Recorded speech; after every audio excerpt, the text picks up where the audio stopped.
Vs மாந்திரிகம். Vs மாந்திரிகத்தில் மர்ம மாந்திரிகம் என்றால் என்ன? மர்ம மாந்திரிகம் மாந்திரிகத்தில் பல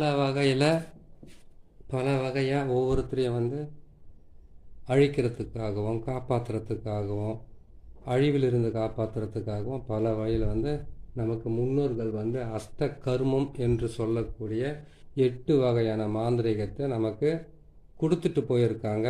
நம்பிக்கை உள்ளவங்க நம்பிக்கை இல்லாதவங்கன்னு. சிலருக்கு நம்பிக்கை இல்லாதவங்களுக்கு இது மேலே பெரிய பற்று கிடையாது. நம்பிக்கை இருக்கிறவங்களுக்கு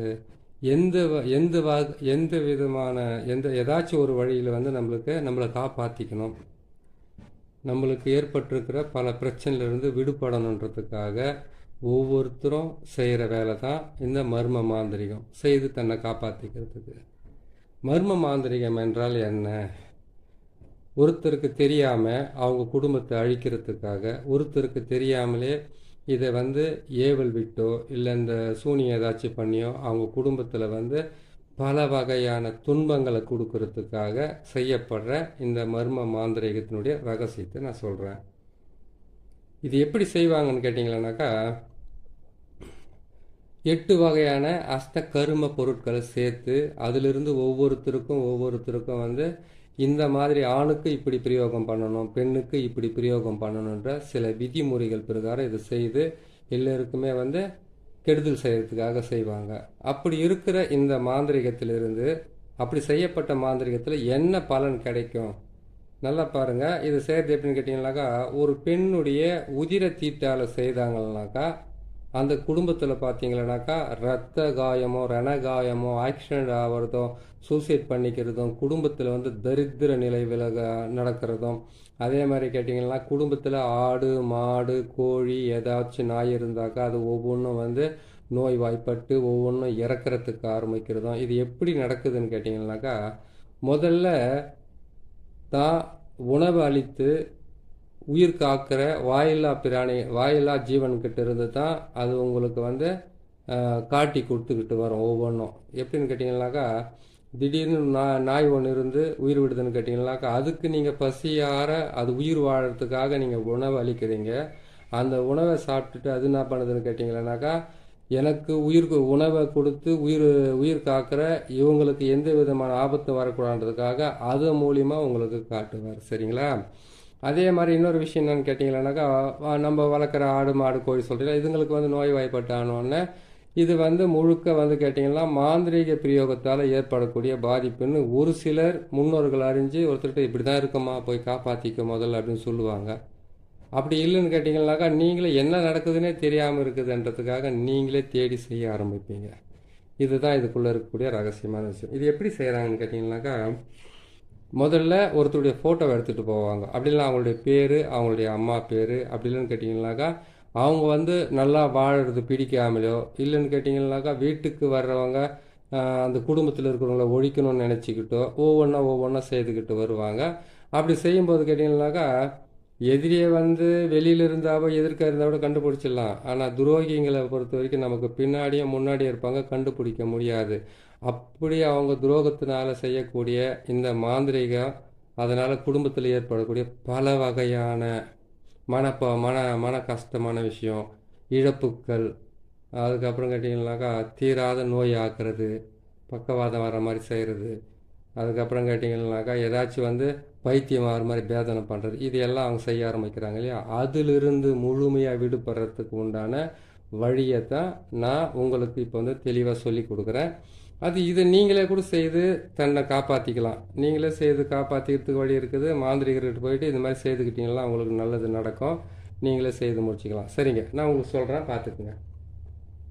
அதாவது முதல்ல கேட்டிங்கன்னாக்கா, ஒருத்தருக்கு குடும்பத்தில் செய்வனை பண்ணுறாங்க, மறைவாக இந்த மாந்திரிகத்தை செய்து உங்களை அழிக்க ஆரம்பிக்கிறாங்க. நான் சொன்ன மாதிரி ஆடு மாடு கோழி வாயில்லா ஜீவன் கால பைரவன் என்று சொல்லக்கூடிய நாய்கிட்ட இருந்து இது உங்களுக்கு தெரியறதுக்கு ஆரம்பிக்கும். அப்படி தெரியும் போது என்ன பண்ணுறீங்கன்னு கேட்டிங்களானாக்கா, முதல்ல கேட்டிங்களானாக்கா உங்களுடைய வீட்டுக்குள்ளே இருக்கக்கூடிய மண்ணோ, வாசல் இருக்கிற மண்ணோ, இல்லை மாட்டு தொழுவத்தில் இருக்கிற மண்ணோ, இல்லை ஆட்டு தொழுவத்தில் இருக்கிற மண்ணோ, அப்படி இல்லைன்னு கேட்டிங்கன்னா உங்கள் நிலம், அப்படி இல்லைன்னு கேட்டிங்கன்னா அவங்க தொழில் ஸ்தாபனம், அப்படி இல்லைன்னு கேட்டிங்கன்னா உங்களுடைய காலடி மண், இதையெல்லாம் எடுத்து ஒன்றா சேர்த்துக்குங்க.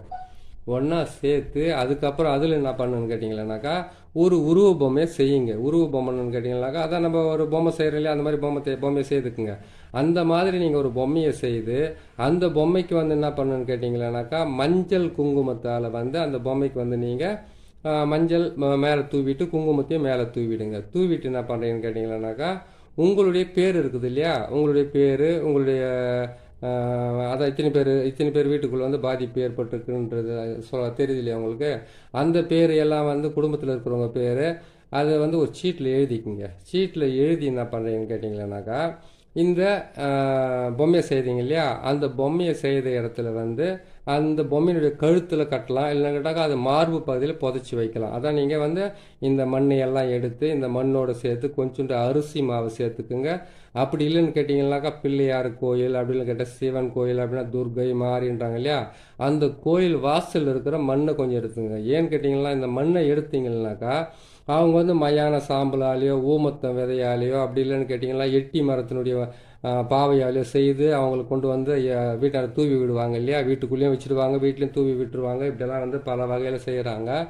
அப்படி செய்கிற அந்த மாந்திரிகத்தை நீங்கள் அதிலிருந்து விடுபடணும்னு நினச்சிங்கனாக்கா பிள்ளையார் கோயில், அரச மர பிள்ளையார் கோயில், அப்படின்னு கேட்டிங்கன்னா சிவன் கோயில், அப்படின்னு கேட்டாக்கா நாக பிரதிஷ்டை பண்ணியிருக்காங்களா அந்த இடத்துலேருந்து நீங்கள் கொண்டு வந்து நீங்கள் அந்த மண்ணை கொண்டு வந்து இந்த மண்ணோடு சேர்த்து கொஞ்சம் நீங்கள் உருவ பொம்மையை செய்துட்டு உங்களுடைய பேரை எல்லாம் வந்து சீட்டில் எழுதி அது மார்பு பகுதியில் வந்து வச்சு விட்ருங்க. மார்பு பகுதியில் வைக்கலாம். அப்படி இல்லைன்னு கேட்டிங்கனாக்கா ஒரு செம்புத்தகடை வாங்கி அந்த செம்புத்தகட்டில் வந்து அதை நீங்கள் இது பண்ணிவிட்டு எழுதிட்டு அதில் என்ன பண்ணுன்னு கேட்டிங்களானாக்கா அந்த மார்பு பகுதியில் வந்து அதை புதைச்சி வைக்கிற மாதிரி வச்சுட்டு முதல்ல வந்து என்ன பண்ணுன்னு கேட்டிங்கன்னாக்கா 7 எலுமிச்சம்பழத்தை எடுத்துங்க. வீட்டில் எத்தனை பேர் இருக்கீங்களோ அத்தனை பேருக்குமே வந்து ஒரு எலுமிச்சம்பழம், 2 எலுமிச்சம்பழம், இல்லை 3 எலுமிச்சம்பழம். அதான் கேட்டால் வசதி உள்ளவங்க வசதி இல்லாதவங்கன்ற நிலைமையில் இருக்குது.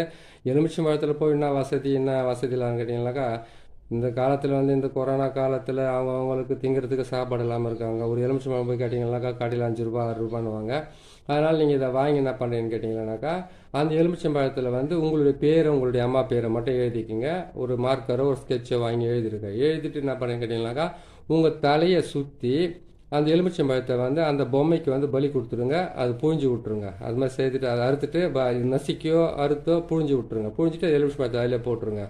ஒரு ஆளுக்கு வந்து 3 முட்டைன்னு வாங்கிக்கோங்க. 3 முட்டையை வாங்கி என்ன பண்ணுங்கள் அது தலையில் போட்டு நல்லா தலையை சுற்றி, அப்படி இல்லைன்னு கேட்டிங்கன்னா கன்னிக்கோழி முட்டையினுடைய மாந்திரிகம்ன்றது ஒரு ரகசியம் இருக்குது. அதை இன்னொரு முறை சொல்லிக்கிட்டு வரேன். இந்த முட்டையை என்ன பண்ணுங்கள் உங்களுடைய பேரை வந்து எலுமிச்சம்பழத்தில் எப்படி எழுதுனீங்களோ அதே மாதிரி எழுதி நீங்கள் வந்து என்ன பண்ணுன்னு கேட்டிங்கன்னா உங்கள் தலையை சுற்றி கொண்டு போயிட்டு அந்த பொம்மையில் வச்சுடுங்க. வச்சுட்டு என்ன பண்ணுறீங்கன்னு கேட்டிங்களானாக்கா உங்கள் வீட்டையும் அதை எத்தனை பேர் இருக்கிறீங்க அத்தனை பேருமே சுற்றி 3 முறை சுற்றி 8 முறை சுற்றி அதில் வச்சுட்டீங்க. எலுமிச்சம்பழத்தை பலி கொடுத்துட்டீங்க. முட்டையை அதில் வைக்கிறீங்க. கருப்புரத்தை வந்து கொஞ்சம் வாங்கிட்டு வந்து உங்கள் தலையை சுற்றி அதில் வச்சுட்டு என்ன பண்ணுறீங்கன்னு கேட்டிங்களானாக்கா உங்கள் வீட்டில் வந்து என்ன பண்ணுறீங்கன்னு கேட்டிங்கனாக்கா வீட்டில் வந்து ஒவ்வொரு மூலையிலையும் வந்து நீங்கள் 4 முறை சுற்றுங்க. சுற்றிட்டு என்ன பண்ணி 4 மூலையிலையும் ஒரு முறை 4 முறை சுற்றிட்டீங்களா, வீட்டுக்கு வாசலில் அதான் கேட்டிங்கனாக்கா வீட்டுக்கு வாசலுக்கு வெளியே தலைவாசல் இருக்குது, அந்த தலைவாசலாண்ட வந்து ஒரு முறை நீங்கள் அதை வந்து நின்றுக்கிட்டு என்ன பண்ணுங்கள் அது வந்து யாருக்கும் தெரியாத மாதிரி செய்யுங்க. சூரியன் உதைக்கிறதுக்கு முன்னாடியும் சூரியன் மறைஞ்சதுக்கு அப்புறமா தான் இந்த வேலையை செய்யணும். சரிங்களா? இது செய்து முடிச்சுட்டு என்ன பண்ணுங்கன்னு கேட்டிங்கன்னா கொண்டு போய் நீங்கள் இந்த பிடாரி கோயில்னு சொல்லுவாங்க, காட்டேரி கோயில் சொல்லுவாங்க. அந்த கோயிலுங்களுக்கு அதை கேட்டிங்கனாக்கா கன்னி கோயில் இருக்குது. அரச மரத்தானை வந்து ஏதாச்சும் ஒரு சாமி கும்பிடுவாங்க, ஆல மரத்தானை கும்பிடுவாங்க. அப்படி இல்லைன்னு கேட்டிங்கன்னாக்கா எங்கேயாவது பச்சை போடுற மாதிரி என்ன பண்ணுவாங்க ஒரு மரத்தாண்டை போயிட்டு செங்கலை வச்சோ இல்லைன்னு கேட்டிங்கன்னா ஏதாச்சும் பண்ணுறாங்களே அந்த மாதிரி இடத்துல போயிட்டு நீங்கள் இதை வந்து வச்சுட்டு வந்தோன்னா எரிக்கக்கூடாது. இதை எரிச்சிங்கன்னா பலன் கிடையாது.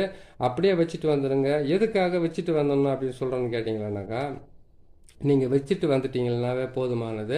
அது வந்து ஒரு 10 பேருடைய கண்ணோ இல்லை ஒரு 20 பேருடைய கண்ணை பார்த்து எதையோ செஞ்சுருக்காங்கன்னா தான் உங்களை விட்டு அது விலைக்கு போகும். நீங்கள் போய் மறைச்சி வச்சுட்டு வந்துட்டீங்கன்னாவோ அது உங்களுக்கு பலனை கொடுக்காது. அந்த மாதிரி இருந்தாக்கா அந்த பலனை வந்து கேட்டிங்கன்னாக்கா நீங்கள் அது எரிச்சிட்டு வரதால உங்களுக்கு நல்லா இடம் இல்லைன்னு சொல்லலை. ஆனால் நீங்கள் அதை வச்சுட்டு வரதான் கரெக்டாக இருக்கும். மரத்துங்க அடியில் வச்சுட்டு வந்தீங்கன்னாக்கா மரத்துங்கள்லேயும் வந்து சில பட்சி தேவதைகள் தேவர்கள் இருக்கிறாங்க அந்த மரத்துங்க மேலேயும். அதுக்கு உண்டான பலனை வந்து இவங்க இன்னாருக்கு வந்து இந்த பிரச்சனைன்றதை வந்து அவங்க சொல்லியிருக்காங்கன்ட்டு அதை பார்த்து அதுலேருந்து உங்களுக்கு விடுதலை கிடைக்க ஆரம்பிக்கும். வீட்டுக்கு வந்துட்டீங்கன்னாக்கா ஈனக்கெடாரின்னு சொல்லக்கூடிய கன்று ஈனாத பசுமாட்டினுடைய சாணமோ அதனுடைய கோமியத்தையோ கொண்டு வந்து என்ன பண்ண கேட்டிங்கனாக்கா நீங்கள் வீட்டில் வச்சு என்ன பண்ணீங்கன்னாக்கா ஒரு 3 நாளைக்கு நம்ம குளிக்கிற தண்ணியில் வந்து அந்த பசுமாட்டினுடைய கோமியத்தை போட்டு குளிச்சுட்டு வீட்டை கழுவ வேண்டியதாக இருக்கும். அது மாதிரி நீங்கள் கழுவுனீங்களனாக்கா மறைமுகமாக செய்யப்பட்டு இருக்கிற மாந்திரிகத்திலிருந்து நீங்கள் விடுபடலாம். சரிங்களா? சரி, இந்த சக்கரமெல்லாம் எதுக்காக போட்டு வச்சுக்கிறாங்கன்னா, இந்த சக்கரத்தை வந்து கேட்டிங்கனாக்கா இது வந்து நாற்கோணத்தை போட்டு உள்ள முக்கோணத்தை போட்டு இந்த சக்கரத்தை போட்டு நம்ம செய்து கொடுத்தோம்னாக்கா கண்டிப்பாக அவங்களுக்கு உண்டான வழி செய்யும். இவ்வளோ பெரிய செலவு பண்ணணும்னு கேட்டிங்கன்னா உங்களுக்கு பணம் அதிகமாகும். நான் சொல்லியிருக்கிறது உங்களுக்கு வந்து குறைவாக ஈஸியாக செய்கிற மாதிரி சொல்லியிருக்கிறேன். இந்த சக்கரத்தை போட்டு இந்த பாவைகளை செய்து இந்த கலசத்தை கட்டி இந்த முட்டை இந்த எலுமிச்சை மரம் தேங்காய் எல்லாம் க்ளீன் பண்ணி செய்யணும்னாக்க செலவு அதிகமாகும். இதனுடைய விஷயத்தை வந்து இன்னொரு பதிவில் உங்களுக்கு நான் போட்டு நான் க்ளீன் பண்ணி கொடுக்குறேன். இப்போதைக்கு இது செய்து முடிங்க. செய்து முடிச்சிங்களா உங்களுக்கு நல்ல பலனை கொடுக்கும். ஒரு முறை செய்து பாருங்கள், உங்களுக்கு நல்ல வழி கிடைக்கும். இன்னொரு பதிவில் நான் சந்திக்கிறேன். நன்றி, வணக்கம்.